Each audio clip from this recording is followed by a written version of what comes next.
is the app prototype.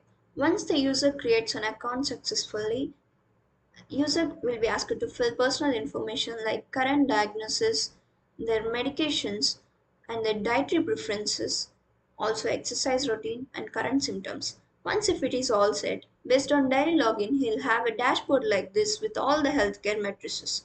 They can share their profile with others. They can track food, exercise, medicines, and water intake as well. They can also set water alarms. They can upload their latest report, and AI algorithm will provide comparative analysis with previous reports with actionable insights. They can ask their query to AI chatbot, which provides 24 by 7 support to users. And here is the community where users connect with peers. They can post or view others' posts, get motivated from others, view tips from doctors, get educational content, also share their experiences. They can view thyroid and diabetes related healthcare tips.